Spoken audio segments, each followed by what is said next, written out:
Hi, my name is Teresa, and today I want to talk about what, or rather, who Cait Corrain has not addressed in the whole debacle that she has brought upon herself. This is my second time recording this introduction. My previous footage was lost somehow. I don't know. I just started editing and I was just like, wait a second, I don't have these other clips and I can't find them. So, gotta start over. In this video, I do want to go over not what Cait Corrain has done. What she has done is terrible. But I do want to focus on those she has affected because in her second apology, her interview with the Daily Beast, I believe it was, she very much still centered herself in that, while also saying that what she should be doing right now is uplifting voices of color. She still has not apologized directly to those she has affected. She hasn't said their names. She really has tried to obfuscate all of the responsibility, and it's truly something to behold. But I do agree with her that the voices that she has affected should be the center of this conversation, and that is what this video is going to be about. One more thing before we get started, there have been many videos on this situation, and many of them have very nuanced and important takes that I cannot provide as a white woman. I will go ahead and just link a few of those that I have watched in the description below. Now, let's go over to Past Teresa so she can continue this. But I do believe she has centered herself enough. Let's not forget the damage that she's done, by no means, or let her fade into the background, because we should all remember this moment and take this moment as a learning point to show that what authors do in readers' spaces and to their fellow authors is something that should inform us as readers and decide whether or not we support authors or not. I do want to take a moment to spotlight those she has affected. She mentioned in that article, that interview that she gave, that she wanted to uplift voices of color. Funny how she did not mention a single name of the people she affected. So throughout this year, I am going to do what I'm assuming a lot of booktubers and reviewers are going to do, and I am going to read each book that she has reviewed bombed, attempted to review bomb, and not review them, but help hopefully to find the best audience for them by bringing them even just a little bit of attention. And with this video, I wanted to go ahead and just outline what those books are and when they release, because a lot of them are unreleased titles from debut authors. So let us get into what I will be reading this year. From Akana Phoenix, we have The Empire Wars. And Akana, from the actions of Cait Corrain, had to delete their Goodreads and start all over with their reviews and everything else because Cait Corrain review bombed their book. And The Empire Wars is about Koa, who has been born feral in the North Transatlantic wilds, has just been captured. Now Koa is subject to public humiliation and execution in a gruesome spectacle known as the Great Hunt. If participants die in the Great Hunt, their entire family will be executed in front of everyone. The nationalist regime, known as the Allied Forces, will not rest until all foreigners are exterminated. Koa's best hope of survival might be Princess Ife, born of privilege, but newly married into the authoritarian lineage. Her riskier choice is an alliance with a gorgeous, cunning fellow participant, marked as a traitor to his militarized nation. Koa entangles herself with the captivating young man, but soon finds he may be her ultimate downfall. It's a young adult fantasy that is expected to be published in July 30th, 2024. Next, we have To Gaze Upon Wicked Gods by Molly X. Chang. She has power over death, he has power over her. When two enemies strike a dangerous bargain, will they end a war or ignite one? Heroes die, cowards live. Daughter of a conquered world, Ruing hates the invaders who descended from the heavens long before she was born and defeated the magic of her people with technologies unlike anything her world had ever seen. Blessed by death, born with the ability to pull the life right out of mortal bodies, Ruing shouldn't have to fear these foreign invaders, but she does, especially because she wants to keep herself and her family safe. When Ruing's gift is discovered by an enemy prince, he offers her an impossible deal. If she becomes his private assassin and eliminates his political rivals, whose death he swears would be for the good of both of their worlds and would protect her from further brutalization, her family will never starve or suffer harm again. But to accept this bargain, she must use the power she has always feared, powers that will shave years off her own existence. Can Ruing trust this prince whose promises of a better world make her heart ache and whose smiles make her pulse beat faster? Are the evils of this agreement really in the service of a much greater good? Or will she betray her entire nation by protecting those she loves the most? Another young adult fantasy romance. It is expected to be published in April 16th, 2024. Next up, we have So Let Them Burn by Camilla Cole. Whip-smart and immersive, this Jamaican-inspired fantasy follows a God-blessed heroine who's forced to choose between saving her sister or protecting her homeland. Farron Vincent can channel the power of the gods. 5 years ago, she used her divine magic to liberate her island from its enemies, the dragon-riding Langley Empire. But now, at 17, Farron is all powered up with no wars to fight. She's a legend to her people and a nuisance to her neighbors. When she's forced to attend an international peace summit, Farron expects that she will perform tricks like a trained pet and then go home. She doesn't expect her older sister, Alara, forming an unprecedented bond with an enemy dragon, or the gods claiming the only way to break the bond is to kill her sister. As Farron's desperation to find another solution takes her down a dark path, and Alara discovers the shocking secrets at the heart of the Langley Empire, both must make difficult choices that will shape each other's lives as well as the fate of the world. I am sorry for that little huff of laughter. My cat Shu is choosing to scream whenever I start talking. Next up, we have Mistress of Lies by K.M. Enright. Fate is a cruel mistress. The daughter of a powerful but disgraced blood worker, Shan LeClaire has spent her entire life perfecting her blood magic, building her network of spies, and gathering every scrap of power she could. Now, to protect her brother, she assassinates their father and takes her place at the head of the family, and that is only the start of her revenge.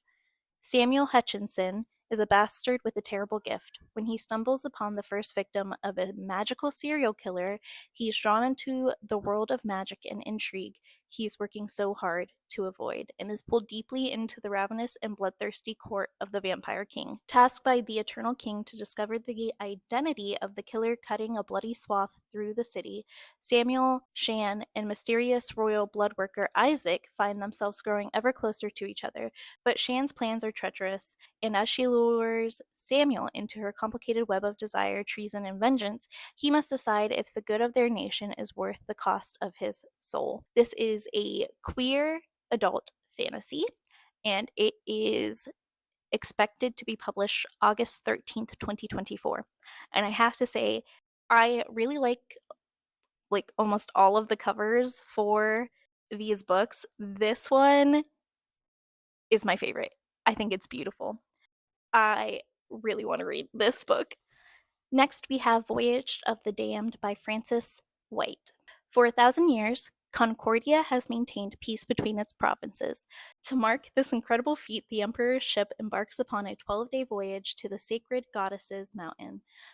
Abroad are the heirs of the 12 provinces of Concordia, each graced with a unique and secret magical ability known as a blessing, except one. Ganymedes, Passero, class clown, slacker, and all-around disappointment. When a beloved heir is murdered, everyone is a suspect. Stuck at sea and surrounded by powerful people without a blessing to protect him, odds of survival are slim. But as the bodies pile higher, Ganymedes must become the hero he was not born to be. Can he unmask the killer and their blessing before this bloody crusade reaches the shores of Concordia, or will the Empire, as he knows it, fall? This is a queer adult fantasy mystery, and it is already published. It was published January 18th, 2024, so that is going to be another that I will be getting to rather soon, hopefully. Next, we have Road to Ruin by Hannah Lee, an electrifying, gritty fantasy from debut author Hannah Lee that takes a royal messenger on a high-speed chase across a climate-ravaged wasteland featuring motorcycles, monsters, and magic. Love the alliteration there. Jin Liu has the most dangerous job in the wasteland. She's a mage bike courier, one of the few who venture outside the domed cities on motorcycles powered by magic. Every day, she braves the wasteland's dangers, deadly storms, roving marauders, and territorial beasts to deliver her wares. Her most valuable cargo? A prince's love letters addressed to Yi Nareen, a princess desperate to escape the clutches of her abusive family and soon-to-be husband. Jin, desperately in love with both her and the prince, can't refuse Yi Nareen's plea for help. The two of them flee across the waste, pursued by Yi Nareen's furious father, her scheming betrothed, and a bounty hunter with mysterious powers. A storm to end all storms is brewing, and dark secrets about the heritability of magic are coming to light. Jin's heart has led her into peril before, but this time she may not find her way back. This is a queer fantasy, queer adult fantasy. I really like the this synopsis. It is expected to be published May 14th, 2024. Next up, we have Knives, Seasoning, and a Dash of Love by Katrina Kwan. Meet Alexander Chen, one of the most talented chefs to ever grace the culinary world. Now meet Eden Monroe, his newly hired sous chef, who may or may not have definitely embellished a lot on her resume to land herself the job. Alexander rules his kitchen with an iron fist and fiery temper. Mistakes simply won't be tolerated. It's no secret that if you can't handle the heat, he'll gladly toss you out with the trash. As one of the very first Chinese American chefs to claw his way to the top of the world of French hot cuisine, I think that's how you say Haute. He has a lot to prove and a massive chip on his shoulder. But he wasn't always like this. Eden knew him back when he still went by his real name, Zhang. He used to be sweet and helpful, and definitely not the second coming of the devil himself. Eden won't say anything, though, no matter how hot her curiosity burns, especially if it could cost her this job. She needs to save as much as she can if she wants any hope of hiring a private detective to find something she lost long ago. All she needs to do is fly under the radar. It's just a shame that she and her new boss butt heads more often than they fulfill orders. What will happen when things finally boil over and they discover that things between them are spicier than they first ordered? This is a adult contemporary romance, and it has already been published as well. This was published December 19th, 2023. So I am trying to track down through Libby and just online where I can buy some of these books or read them that have already come out. And I wanted to note that Knives, Seasoning, and a Dash of Love, I believe that, yep, and a Dash of Love. Knives, Seasoning, and a Dash of Love by Katrina Kwan. Um, Currently isn't available. Like Barnes and Noble, Amazon, my library, Kindle. I can't find it anywhere, and I don't know why. But I wanted to note that. Next, we have Drag Me Up by R.M. Virtues. This is the indie author who was not a debut author, who just happened to be also writing a Greek retelling. They say he's a myth, and Haiti prefers it that way. He may do all the work, and Zeus may get all the credit, but at least it allows Hades to preserve the one thing he truly cares to have, his solitude. The mere mention of the wrath of chaos falls is enough to keep order, and he is rarely forced to leave the shadows of Casino Asphodel. She belongs in the spotlight, and Persephone clawed her way out of Demeter's shadow to reach it. Now she's lead in Calliope's Cirque production, but not without great cost, and there is not enough money in the world to pay off the debt that occurred for the simple mistake of trusting Zeus, though it's easier to ignore the bars when she still has room to fly. Landing a residency at the legendary Casino Asphodel is everything she's trained for. Meeting a man she's been convinced didn't exist, she could never be prepared for that. Hades isn't prepared for her either, but it's soon evident they're a force when together. He gives her a soft place to land, and she makes him want to reach for the stars. But when Zeus ups the stakes, they must be willing to go all in, even if it means coming down from the sky or stepping into the light. This is a queer fantasy retelling romance, and it was published in March of 2021. R.M. Virtue is catching strays from Cait Corrain for merely daring to tell a Greek retelling. I will say this isn't something that I would normally reach for at all. I love Greek mythology, but retellings of Greek mythology aren't really something that draws me. Next up, we have The Hurricane Wars by Thea Guanzon. Now, this is actually a book that I have plans on doing for another project, like reading for another project. So I may do 2 separate videos,